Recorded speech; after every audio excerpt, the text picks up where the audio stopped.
मैं आपसे ये बताना चाहती हूँ कि जब मेरी लीडरशिप, विभव कुमार जिसने मुझे पीटा, उनके घर में पीटा, उसको Z+ सिक्योरिटी देंगे, उसको पंजाब में एडवाइजर टू चीफ मिनिस्टर बनाएंगे, और उसके बाद उसको DGP और चीफ सेक्रेटरी रिपोर्ट करेंगे, उसके लिए 7-7 गाड़ियों का काफिला चलेगा। और मेरे को जिस तरीके से ट्रीट करा गया, मुझे ऐसा लगता है कि लोग देख रहे हैं। लोगों का आप बार बार पागल नहीं बना सकते। I'm answering your question. I'm answering your question, Preeti ji, have some patience. Question आप पूछ रही हैं कि मैंने क्यों नहीं छोड़ा। मैं क्यों छोड़ू? मैंने अगर कुछ गलत करा होता मैं सबसे पहले छोड़ती। आप ये कह रही हैं कि आप एक्सपोज कर रही हैं। मैं क्यों नहीं एक्सपोज करूंगी? मैं संविधान की शपथ लेके एक मेंबर ऑफ पार्लियामेंट बनी हूं। मेरा ये काम है कि मैं लोगों को, एक सेकेंड मैम, एक second, let me complete ma'am. Ma'am, let me complete. If I'm not contributing to my party, why doesn't my party throw me out? They can also throw me out. They are not throwing me out because I'm contributing to the cause of the Aam Aadmi Party. Aam Aadmi Party is my party and it was built with a vision to change the system. Swati Maliwal इस वक्त हमारे साथ जुड़ रही हैं। स्वाति जी, ये नतीजे जो आ रहे हैं ये साफ इशारा कर रहे हैं कि बीजेपी को बहुत बड़ी जीत मिली है, लेकिन अरविंद केजरीवाल नई दिल्ली की सीट पर हार गई हैं। आपने एक फोटो भी ट्वीट किया है, क्या कहना चाहेंगी? मैम, मुझे ये लगता है कि घमंड और अहंकार किसी का भी बहुत दिन तक नहीं चलता। ये चकनाचूर होता ही है। जब रावण का घमंड भी चूर चूर हो गया, तो अरविंद केजरीवाल तो क्या है। तो सच्चाई तो यही है कि जिस तरीके का घमंड और अहंकार इन्होंने दिखाया, जैसे इनकी कथनी और करनी में फर्क आता रहा, और इन्हें तो यहां तक लगा कि एक मेंबर ऑफ पार्लियामेंट महिला को अपने ही घर में बुरी तरीके से पिटवा देंगे, लात और घूंसों से पिटवाएंगे, फिकवा देंगे, उसके बाद उसका चरित्र हरण करेंगे और जनता इन्हें माफ कर देगी। मैं ऐसा नहीं मानती। अरविंद केजरीवाल जी ने मुझे पिटवाया, और आज जिन लोगों ने मेरे बारे में इतनी गंदी गंदी बातें करी, चरित्र हरण करा, इतना दुष्प्रचार करा, आज उनकी अपनी सीट तक नहीं बची। तो आई थिंक भगवान है और भगवान स्वाति देख रहे मालीवाल जी, आज भी आप हैं। आम आदमी पार्टी की ही सांसद कहला रही हैं। अपनी पार्टी के लिए, आपकी पार्टी जो हारी है यहाँ पर, निजी तौर पर क्या ये एक भावुक क्षण रहा जब आपने जैसे ही ये खबरें सुनी, अरविंद केजरीवाल हारे, मनीष सिसोदिया हारे, 46 सीटें बीजेपी जीत रही है, आम आदमी पार्टी केवल 24 पर?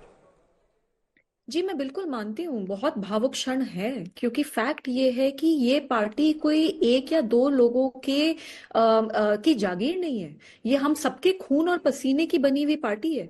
मैं आज भी आम आदमी पार्टी की सांसद हूँ, क्योंकि मुझे ऐसा लगता है कि जो आम आदमी पार्टी का एक सपना है वो पूरा होना चाहिए, और मैं उसके लिए काम करती आई हूँ, करती रहूंगी।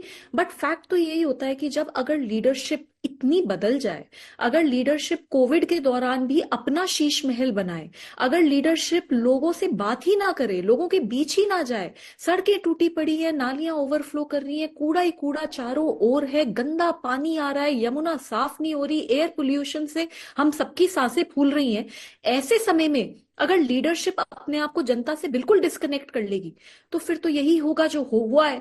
बहरहाल जरूरी यह है कि लीडरशिप को कम से कम अब तो मंथन करना चाहिए। लोगों को बुलाइए, लोगों के बीच में जाइए, सड़क पे उतरिए, क्योंकि अब इसके सिवाय आपके पास कोई चारा नहीं है अगर आपको सरवाइव करना है तो। अभी भी आम आदमी पार्टी को 43% वोट मिले और 24 सीटें मिली है। जिस तरीके से कांग्रेस खत्म हो गई चुनाव दर चुनाव, उस तरीके से आम आदमी पार्टी की स्थिति नहीं लग रही है। तो आपको लगता है कि अभी भी आम आदमी पार्टी को ऊपर उठने का मौका है दिल्ली में, या उनकी राजनीति खत्म हो गई है? इस चुनाव के नतीजों के बाद आपका क्या अनुमान लगा? सर, 18 साल से मेरा खून और पसीना लगा है इस पार्टी को बड़ा होने में, तो मैं तो कभी भी नहीं चाहूंगी कि आम आदमी पार्टी खत्म हो जाए। पर हाँ, ये जरूर है कि ये चोट बहुत बड़ी है, और हमें सब समझना पड़ेगा कि जब हमने लोगों को एक बहुत बड़ा सपना बेचा, और जब वो सपना टूटा है, आज वो 30 लगी है लोगों को, और उस 30 की वजह से ये परिणाम हमारे खिलाफ आए। तो मैं ये मानती हूँ कि बहुत जरूरी है अरविंद केजरीवाल जी बैठे, मंथन करें। उन्हें गुस्सा इतना आता है, आज मैं जितना उनको जानती हूं, वो किसी भी हाल में इस वक्त मंथन के मूड में नहीं होंगे, वो इस वक्त गुस्से के मूड में ही होंगे। और अरविंद केजरीवाल जी का गुस्सा बड़ा खतरनाक है। उनको गुस्सा आता है वो चीजें तोड़ते हैं, उनको गुस्सा आता है वो गंदी गंदी गालियां देते हैं लोगों को।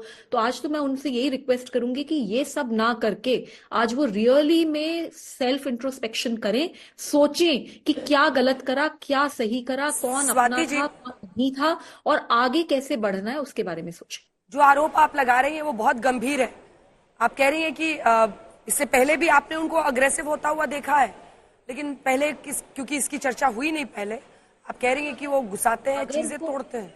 अगर वो अग्रेसिव नहीं होते तो क्या मुझको इतनी बुरी तरीके से अपने घर में पिटवाते? और उन्होंने ही पिटवाया है।